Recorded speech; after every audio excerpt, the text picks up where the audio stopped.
Mia and Ellie coming to the rescue there. Okay, Numbers chapter 13 and 14, giant faith.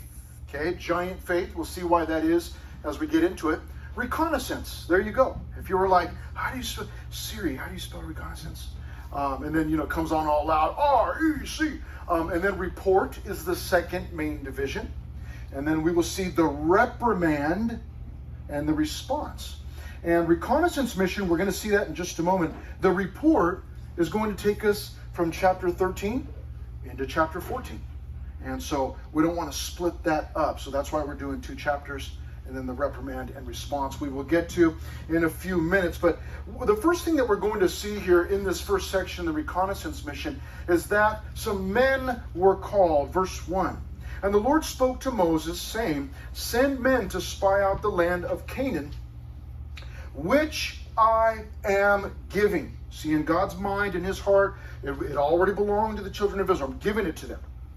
Which I am giving to the children of Israel. From each tribe of their fathers you shall send a man, every one a leader among them. Now, it may be that we have some strong females in here who say, why didn't they pick some women to go? You need to remember that maybe many of you would be able-bodied women. You say, you know what, I can go spy out the land. I'm tough. I can take it. I don't mind getting my hands dirty or whatever. But just keep in mind that at that time, in that economy, in that group of people, it was the men who did those kinds of things. And so God is calling the men to go do those things, okay? So don't be angry, at least at me, okay? So he says in verse 2, you shall send a man, every one a leader. So you're going to pick the leaders. And in verse 3, so Moses sent them from the wilderness of Paran, according to the command of the Lord. All of the men who were heads of the children of Israel. So they sent their leaders. This is a quick, great point that's not the main point, but I'll point it out anyways. It's always best that if you're sending someone to go and serve the Lord or to represent you to go serve the Lord, choose the best. Don't go, where's that one guy that he doesn't do anything and we really don't want him around? Oh yeah, let's send him. We don't want to do that. What we want to do is we want to find those that are already serving, that are already busy, and we want to get them and send them to go and serve, especially in something like this. Now, let's look at these guys real quickly. We're going to read through verses 4 all the way down to verse 15 pretty quickly here. Verse 4, the first guy's name was Shammua. Okay, Shammua. In verse 5, Shaphat. Okay. Then in verse 6, Caleb. In verse 7, Igal. I like that name, Igal. Verse 8, there's this guy named Hoshea. Okay. His name, Moses, we're going to be told here that Moses is going to call him Joshua. Okay. But here in verse 8, Hoshea. Verse 9, this guy named Palti. Verse 10, Gadiel. Verse 11, Gadi. Okay, verse 12, Amiel. Verse 13, Sether. Verse 14, Nabi. Verse 15, a guy named Goel. And then in verse 16, these are the names of the men whom Moses sent to spy out the land. And Moses called Hoshea the son of Nun. That does not mean that his mom was a nun. Okay, that was his dad's name, Nun or Nun. Moses called him Joshua. Now, the next thing that happens is after these men are called, they get these marching orders. Okay, we're sending you. Here's what we want you to do. Verse 17. Then Moses sent them to spy out the land of Canaan. And he said to them, go up this way into the south and go up to the mountains. So he gives them some direction. And see what the land is like. Whether the people who dwell in it are strong or weak, few or many. Whether the land they dwell in is good or bad. Whether the cities they inhabit are like camps or strongholds. Whether the land is rich or poor, and whether there are forests there or not. Be of good courage, and bring some of the fruit of the land. Now the time was the season of the first ripe grapes. So they're given some specifics there. This is what I want you to go do. Now, in a sense, it really doesn't matter what the land looks like, what the people are like, what the houses are like, what the fruit's like. In a sense, it doesn't matter because God has already given them the land. It's not like they can go, well, we don't really like this land, Lord. We want this other land over here. God had already given it to them, and God had already told them about the land. Does anybody remember the description that God gave about the land? That it was a land flowing with milk and honey. Milk and honey. Milk and honey. How many of you like milk? Milk. Yes. Love milk. Especially chocolate milk or strawberry milk. But I also love honey. How many of you love honey? Yes. Did somebody say, man, honey is biblical, man. Okay? Cheerios. Honey. So it's a land flowing with milk and honey. What does that mean? Milk comes from animals, different kinds of animals, but animals. And then honey comes from bees, yes? So the idea was that there was lots of milk and honey. The idea, what God was saying was, everything that you need is there. Everything that you need and more is in that land. But they're sending out these spies to go double check God, I suppose. Let's make sure this guy, God really told us the truth here. Okay? So that's what they're going for. Now, in verses 21 through 25, we see that their mission was accomplished. So they went up and spied out the land from the wilderness of Zin as far as Rehob, near the entrance of Hamath. Everybody knows where that is, right? Yeah, me either. Verse 22, and they went up through the south and came to Hebron, Ahiman, Sheshai, and Talmai. The descendants of Anak were there. It tells us, it gives us a kind of a timeline or how old it was, I guess. Now Hebron was built 7 years before Zoan in Egypt. Right? You guys know about Zoan, right? Me either. Okay, verse 23. Then they came to the valley of Eshcol. And there, now check this out, they cut down a branch with one cluster of grapes. They carried it in between two of them on a pole. They also brought some of the pomegranates and figs. Pomegranates I'm not crazy about. Figs I'm crazy about. Okay? Honey, figs, biblical things like that. Okay? But I want you to take note that this cluster of grapes was so large. Now, it doesn't necessarily say that the grapes themselves, like, super big grapes. That may have been the case. But the idea is that the cluster of grapes, the bunch of grapes, was so big that they had to tie it, fasten it to a pole, and carry it in between two guys. That's a lot of grapes, man. Right? All of us have seen vineyards. You might even have some vines at your house, or maybe you've seen some neighbors growing grapes. And you get a good bunch, or if you go to the store and buy your grapes and they're all pumped with all kinds of drugs and stuff, and you can get a nice big bunch of grapes. But this is big enough that they had to fasten it to a pole. It's not like one guy could just carry it. So you're getting the picture here that this land, man, what God told us. I mean, He was not playing around. Verse 24, the place was called the Valley of Eshcol. Eshcol actually means cluster. They just called it cluster because of the cluster which the men of Israel cut down there. And they returned from spying out the land after 40 days. So this was not just an overnight thing, like, go check it out real quick, come right back. This is 40 days of spying out the land. So they got a really good look at the land. Okay, but now, here comes the report. Now again, our minds are saying chapter 13 and 14, it's one chapter, it's one story. You'll notice, for those of you that are taking notes, we're going to start in verse 26 right here of chapter 13. That's going to take us all the way into chapter 14, verse 10. So it's quite an extensive report. But this is where the story turns here, okay? Verse 26, what do we see here? Verses 26 and 27, the report says the land is fruitful. God was telling the truth. Imagine that. Verse 26, now they departed They left Canaan and came back to Moses and Aaron and all the congregation of the children of Israel in the wilderness of Paran at Kadesh. They brought back word to them and to all the congregation and showed them the fruit of the land. And here's what they said in verse 27. Then they told him and said, we went to the land where you sent us. It truly flows with milk and honey, and this is its fruit.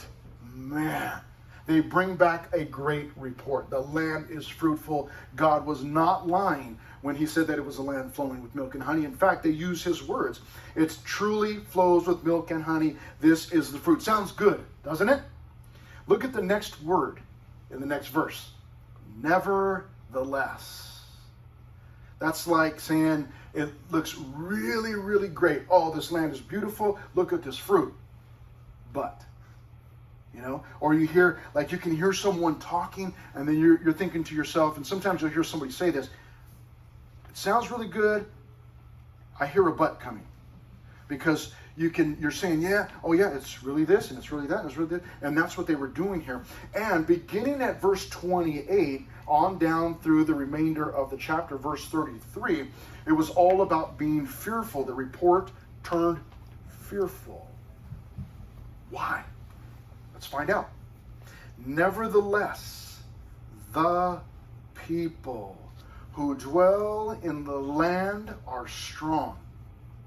The cities are fortified and very large. Moreover, we saw the descendants of Anak there. And let's find out. The Amalekites, in verse 29, dwell in the land of the south. The Hittites, Jebusites, the Amorites are in the mountains. The Canaanites dwell by the sea and along the banks of the Jordan. Verse 30, then Caleb quieted the people before Moses and said, let us go up at once and take possession, for we are well able to overcome it. Now, I am way too excited to not tell you this, and we'll move on with our story in just a moment, but Caleb later on, Caleb will not enter the land for 40 years. We'll find out why. But from this point, 40 years later, so you think Caleb, we don't know how old he is here, but 40 years later, he must have been pretty old. And yet Caleb, he said, listen, they were 40 years later, they're still saying, well, there's people and it's scary. And Caleb says, hey, give me the mountain. I'll take the mountain. I'll go charge up there and I'll defeat whoever's there. He's an old guy, but he's feisty still 40 years from now. So here, this is just a taste of who Caleb is. As this report is being given. Now, I've already told you, there's 12 guys that went. 10 of them are saying the land is great, except the people there are scary. That's really what it came down to. And as they're beginning to share their scary story, Caleb says, hey, everybody be quiet, I have something to say. And this is what he says. He says, let's go now and take possession. We're well able to overcome it. Let's go now. Let's just go right now. Yes, the people are there. Yes, the descendants of Anak are there. But we can take them. Let's go. I like this guy. We're going to find out that Joshua was with him also. He's on his side, like, yeah, let's go. This is a man here, Caleb, and we get just a little glimpse. This is a man with giant faith. Now, how is it that I can go from a small faith to a big faith? How do I go from being fearful to being faithful? Well, we get a little glimpse here, and we'll find out some more later. But notice that Caleb says, let's go now. In other words, Caleb believes God. God had said, I'm going to give you the land. Caleb says, he's given us the land. Let's go. What are we waiting for? Everybody else is saying, but there are people there, and they're scary. Yeah? And let's go now. So Caleb has this giant faith. Verse 31, but the men who had gone up with him said, we are not able to go up against the people, for they are stronger than we. And they gave the children of Israel a bad report of the land which they had spied out, saying, the land through which we have gone as spies is a land that devours its inhabitants. And all the people whom we saw in it are men of great stature. What? Verse 33, there we saw the giants. The word is Nephilim. People go crazy with that. Nephilim. They're like the space aliens, right? They came from outer space, or Satan sent them, and they mingled with regular human beings, and there's like these superhuman. They get all crazy with this stuff. Listen, these were large people. How large were they? I do not know. Are they still in existence? Because I heard that somebody saw giants way out in the wilderness, in the desert of Arabia, living out there in the sand dunes or something. I don't know. All I know is what's here. Verse 33, there we saw the giants. The word is Nephilim. And it tells us the descendants of Anak came from the giants. Now, what is a giant? What's a giant? A giant, for me, is anybody taller than me. I'm short, right? Giant. Maybe so. Maybe the fellas. Okay? They're all taller than me. Maybe they're giants. I do not know exactly what these guys meant, but the people that they saw there were of great stature. They were taller, bigger than these Israelites that they were going in. And they point out the descendants of Anak came from the giants. There's giant people there. And we were like grasshoppers. Look at this in verse 33. We were like grasshoppers in our own sight, and so we were in their sight. They had convinced themselves that they were nothing compared to the people in the land. They were filled with fear, absolutely filled with fear. These guys, these 10 guys, had a giant faith also. Their faith was in the giants. They had no faith in God. See, God had told them, it's a land flowing with milk and honey. I've given it to you already. It's yours. You just got to go in and take possession is all. And rather than trusting God, they trusted the giants. They believed that God could not protect them against these giants. This story that we're going through, I mean, you start way back in Genesis and you keep going in Exodus and Leviticus and Numbers and Deuteronomy. What you'll find as you're looking at the story, you take a step back and you look at the whole thing. It's real simple. This is a story of faith. And we see it very clearly here. We have a large group of men, the leaders, who have no faith. They're fearful. And then we have 2 guys. Right now we're only told about Caleb, but it was Joshua also, as we'll see in a few minutes. You have the 2 guys, the minority, who were filled with faith. One was filled with fear, one was filled with faith. One had a giant faith in God, one had a faith in the giants. Where do we want to be? Which side do you and I want to be on? Where do we want to land on? What do we want to be known for? What do we want to trust God for? Do we want to trust God for much or for little? I think that all of us, if we were to go around the room, and maybe even if we were to do it privately, I think the results would be the same. I think that all of us would say, you know what, I really want to have a giant faith. I really want to have this faith that I just want to trust God no matter what. But that's what we struggle with, right? That's what we struggle with. We oftentimes trust other people rather than God. And so we become fearful. We want to say something. We want to speak up. We want to make our stand for Christ. But we're afraid of the rejection. We find ourselves fearful rather than faithful. How do we go from one to the other?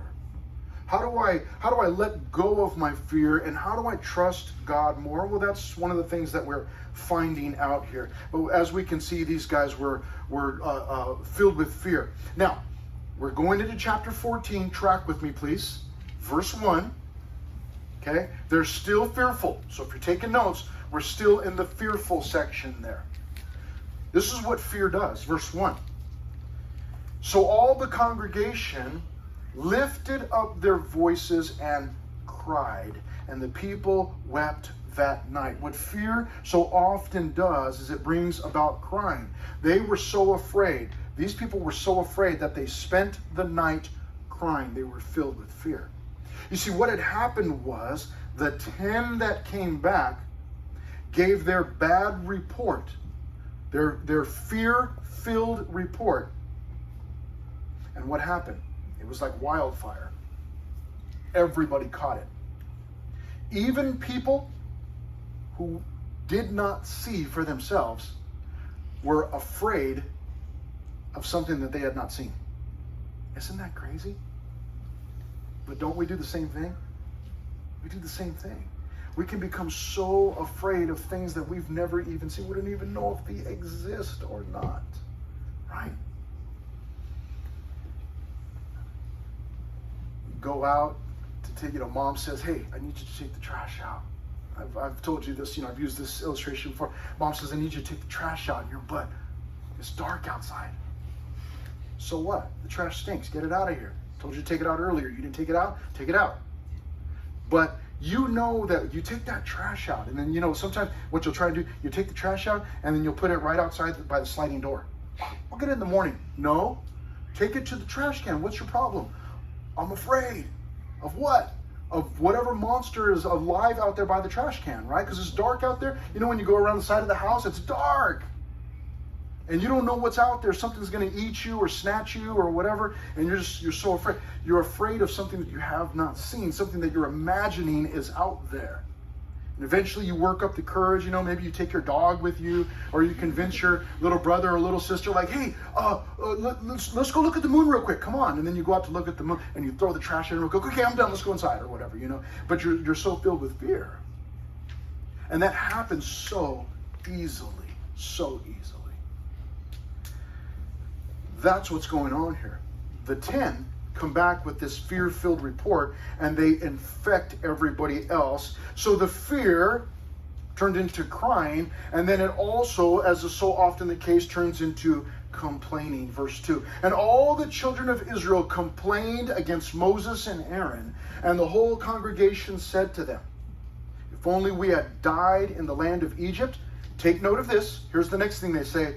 Or if only we had died in this wilderness. And I'll give you a little hint. Be careful what you ask for. Verse 3. Here's what they ask. Why has the Lord... See, they complained against Moses. They complained against Aaron. Now they're complaining against the Lord. Why has the Lord brought us to this land? To fall by the sword. That our wives and our children should become victims. Would it not be better for us to return to Egypt?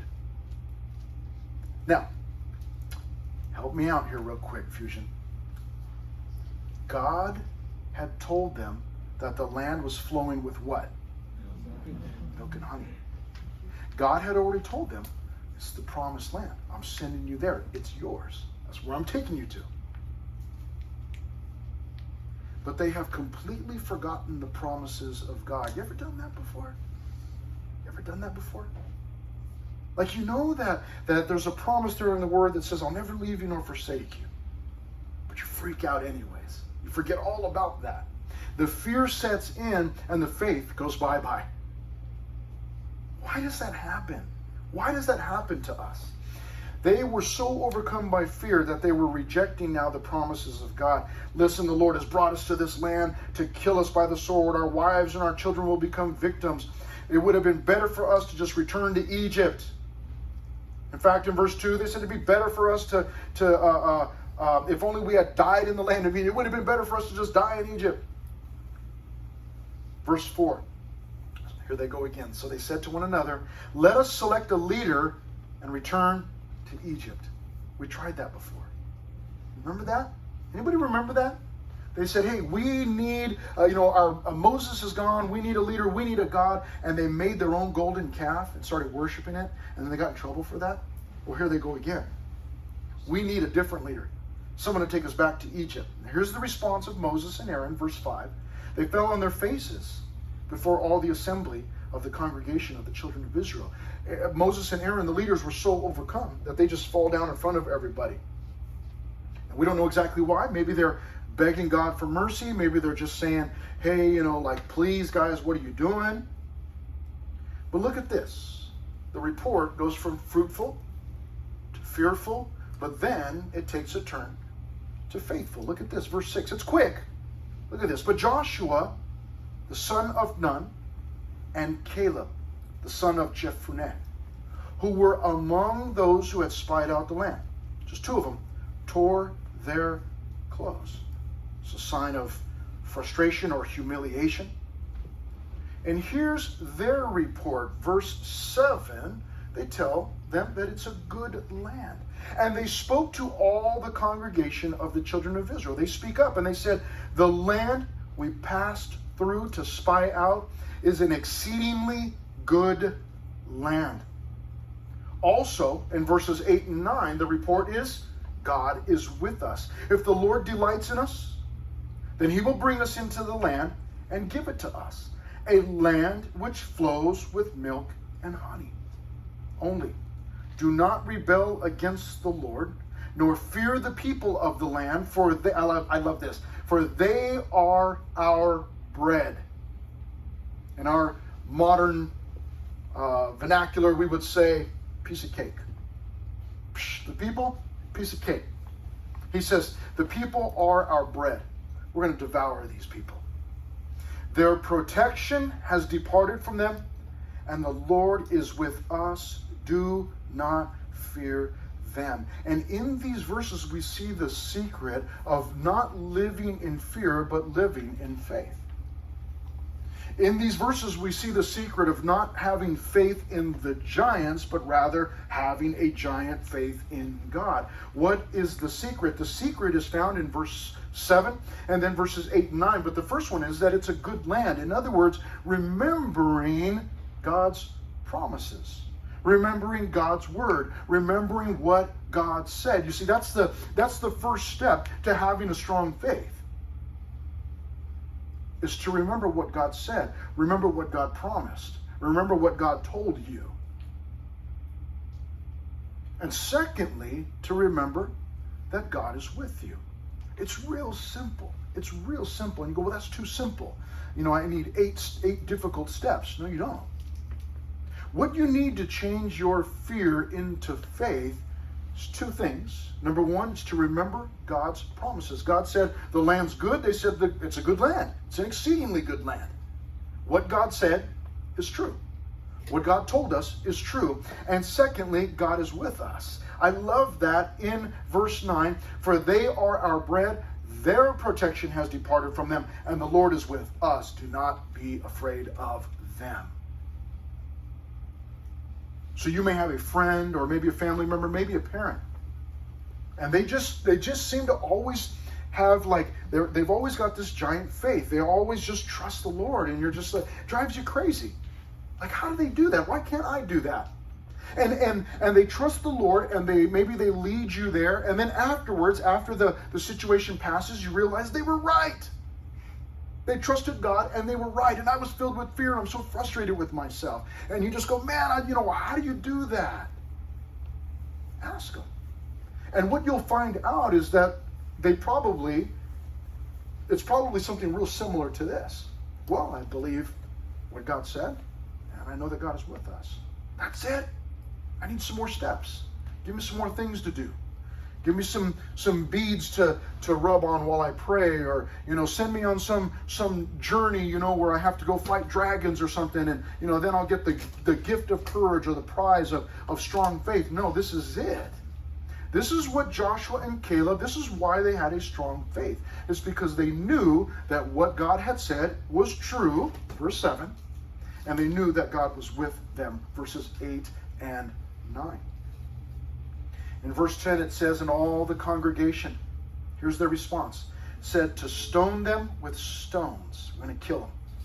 We're going to kill them for having faith. Isn't that crazy? We are going to kill them. Because they believed God, we're going to kill them. And it's mob mentality. Everybody's in on it. Like everybody, it says in verse 10, and all the congregation said, everybody is against them. And yet they hold fast. How do they hold? How did Joshua and Caleb hold fast? Because they knew what God had said. And they are actually, we're going to see it, they will be rewarded for their faith.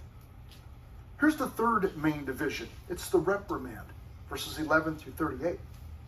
And we see here in verse 11 that Moses begins to pray for the people. Then the Lord said to Moses, I love these exchanges that God and Moses have throughout the story. Then the Lord said to Moses, how long will these people reject me? And how long will they not believe me, with all the signs which I have performed among them? Look at this, verse 12. I will strike them with the pestilence and disinherit them. And I will make of you a nation greater and mightier than they. Moses, I'm just going to wipe them all out, and then I'll start over with you, Moses. You and your Ethiopian wife, man, I'll make you just a great nation. Now, if you and I were Moses, we would have said, yeah, I agree. These people complain too much. You know, let's get rid of them, God. Let's start over. Is that what Moses does? Verse 13, and Moses said to the Lord, then the Egyptians will hear it. For by your might, you brought these people up from among them. And they will tell it to the inhabitants of this land. They have heard that you, Lord, are among these people. That you, Lord, are seen face to face. And your cloud stands above them. And you go before them in a pillar of cloud by day and in a pillar of fire by night. Now, if you kill these people as one man, then the nations which have heard of your fame will speak. And they will say, verse 16, because the Lord was not able to bring this people to the land which he swore to give them. Therefore he killed them in the wilderness. So Moses is now talking to God and reasoning with God. Now listen, God, if you kill these people, the Egyptians are going to hear about it, and they're going to badmouth you. And then they're going to tell the people in the land of Canaan what you did. So you don't want to do that. You brought these people out. You saved them. You want your fame to spread, God? Don't kill the people. And verse 17, and now Moses, still Moses, he says, and now I pray, let the power of my Lord be great, just as you have spoken, saying, this is what God had said, the Lord is long-suffering and abundant in mercy. I love it. Moses is reminding God, hey, here's what you say. You're long-suffering, abundant in mercy, forgiving iniquity and transgression. You see that? This is God in the Old Testament. Sometimes people will say to you, oh, I really prefer the New Testament because, God is so loving in the New Testament, but in the Old Testament, man, he was a killer. He was so, just mean in the Old Testament. Really? Verse 18, he's long-suffering, he's abundant in mercy, he forgives iniquity and transgression. I love that. However, verse 18, but he by no means clears the guilty, visiting the iniquity, the sin of the fathers on the children to the third and fourth generation. Pardon the iniquity of this people, I pray, according to the greatness of your mercy, just as you have forgiven this people from Egypt until now. That's Moses' prayer. God, pardon these people. Have mercy on these people. I know they're whining. I know they want to kill Joshua and Caleb. I know they're ready to run back to Egypt. I know they're wishing for death, but please, God, pardon them. Have mercy on them. So what does God do? Verse 20, then the Lord said, I have pardoned according to your word, in answer to prayer. Moses intercedes, that means he prays on behalf of the people. God listens and forgives. However, verses 21, or beginning at verse 21, there is the punishing. You go, wait a minute, I thought they were pardoned. Well, yeah, God didn't kill them. However, there were still consequences to their disobedience. And that's a biblical principle. I don't know if you're aware of this, but there are those times when God will forgive us for something, but there are still consequences for what we have done. And you go, well, that's not really, I thought, well, yeah, God didn't judge you, but there are still consequences. It says in verse 21, but truly as I live, all the earth shall be filled with the glory of the Lord. Because all these men who have seen my glory, and the signs which I did in Egypt and in the wilderness, and have put me to the test now these 10 times, and have not heeded my voice, they certainly shall not see the land which I swore to their fathers, nor shall any of those who rejected me see it. Now, here's the consequences. In punishing the people, the first thing is, they were denied entry into the promised land. That's what he's saying right here. He's saying none of these people are going to get to go into the promised land. Because of their lack of faith, they would not enter God's rest. Now, real quickly, again, sometimes people get a wrong view on this. The promised land is not a picture of heaven. Okay? It's not a picture of heaven, and the people are working hard and trying to get to heaven. That's not it at all. These are already God's people. They already belong to Him. The land of Canaan, the promised land, is a picture of God's rest. And when we, by faith, when we live by faith, when we trust God, the result is we rest. See that? When we trust God, we rest. For these people, because of their lack of faith, real simple point, because of their lack of faith, they were denied entry into the promised land. In other words, because they had no faith, they would never have any rest. It's not that they were not God's people anymore. They were still God's people, but they would never experience rest. Do you remember what the Bible says about anxiousness? What we're supposed to do with it? Anybody remember? Be anxious for nothing, but in all things by prayer and, anybody remember? Supplication. Let your requests be made known to God. And the peace of God, yes, which surpasses understanding, will what?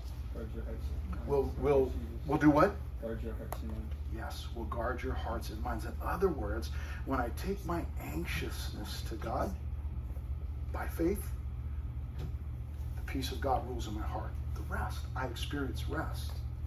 This is simply a story of faith. That's what God is showing us here. This is how the life of faith works. I trust God, I have His peace.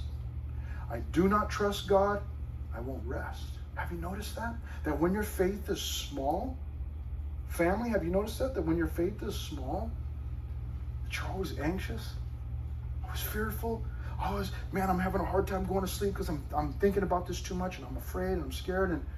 But when we trust God, the fear flees. And we experience God's peace, His rest.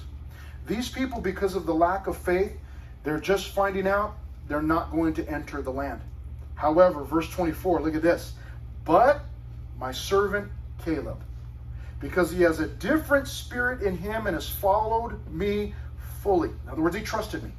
I will bring into the land, and where he went, I will bring into the land where he went, and his descendants shall inherit it. In other words, Caleb has gone into the land. God says, he's going to enter the land. I'm going to let him in. Verse 25, now the Amalekites and the Canaanites dwell in the valley. Tomorrow turn and move out into the wilderness by the way of the Red Sea. In other words, you're not going in. You're going to turn around and you're going to go back. What happened here? Come on. There we are. Sorry, verse 26. We got to move right along. They were destined to die in the wilderness. No, God wasn't going to kill them right then and there, but they would die in the wilderness. And the Lord spoke to Moses and Aaron, saying, how long shall I bear with this evil congregation who complain against me? I have heard the complaints which the children of Israel make against me. Say to them, tell them this, as I live, says the Lord, just as you have spoken in my hearing, so I will do to you. Remember what they said? Did God just bring us out here into the wilderness to die? God says, that's what you asked for, that's what you're going to get. Verse 29, the carcasses of you who have complained against me shall fall in the wilderness. All of you who were numbered, according to your entire number, from 20 years old and above. So what he's just told me is anybody at this point, anybody that's 20 years old at this point and older, they're going to die over the next 40 years in the wilderness. And what God's going to do is he's going to take the younger generation into the promised land. You're like, yeah, that's right. I knew that we knew better than our parents, right? I told you, Mom and Dad, I know better than you do. Right? Let's see what he says. Verse 30. Except for Caleb, the son of Jephunneh, and Joshua, the son of Nun, you shall by no means enter the land, which I swore I would make you dwell in. But your little ones, whom you said would be victims, I will bring in, and they shall know the land which you have despised. But as for you, your carcasses shall fall in the wilderness, and your sons shall be shepherds in the wilderness 40 years. And bear the brunt of your infidelity. In other words, the younger ones, the sons, were going to have to suffer because of their parents.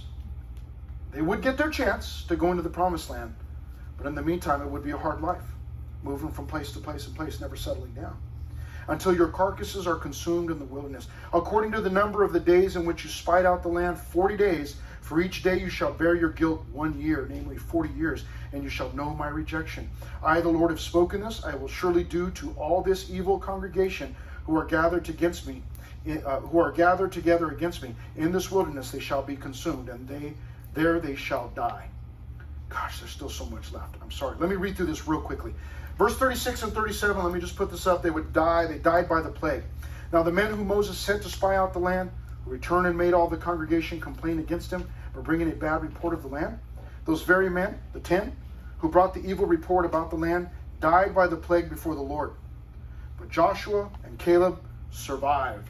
And finally, the response in verse 39 on down is one thing. It's this failed attempt to enter the land. And I can summarize it for you real quickly. There's a group of them who say this. They say, listen, we really blew it, Moses, and we're just going to gather up and we're going to go up to the mountain. We're going to enter the land. And Moses says, no. Don't do that. Verse 41, why do you transgress the command of the Lord? In other words, God already commanded you, turn around, get out of here. But now they're disobeying God again. And what they failed to do by faith, they are attempting to do in the flesh. But the flesh can never accomplish the life of faith. We cannot just work it up and say, you know what, I'm just going to, I messed up the first time, some missed opportunity, but man, I'm just going to just get it back and I'm just going to do my own thing. Lord, go ahead and just stay over there and I'll just do my own thing. And in fact, Moses says, don't go up because the Lord's not with you anymore. Don't go up there. You're going to get killed. And we're told that the people go up, but Moses didn't go, neither did the Ark of the Covenant. The presence of God did not go with them. And so this group rushed in. And they were chased away by the inhabitants. God was no longer with them in the land. What they attempted to do in the flesh, or they attempted to do something in the flesh rather than by faith. They should have just lived by faith in the first place. It's a hard lesson for us. But sometimes missed opportunities are just that. We'll never get those opportunities back. There are times when God will give us another shot, give us another chance. But those are few and far between. The opportunity comes, we run at it by faith.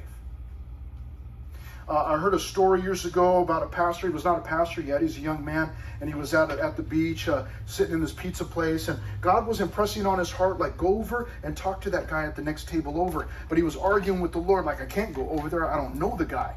And it's going to seem really weird if I go and talk to him. And while he's busy arguing with the Lord, this guy walks in off the street, walks straight over to that guy at the table, sits down, and begins to share the gospel with that guy. And this pastor, who was a young man then, learned a hard lesson. If I can't use you, I will use somebody else. We don't want to miss those opportunities because we were filled with fear. We want to take hold of those opportunities by faith that God gives to us. We got to remember his promises and remember that he's with us. Father, thank you so much.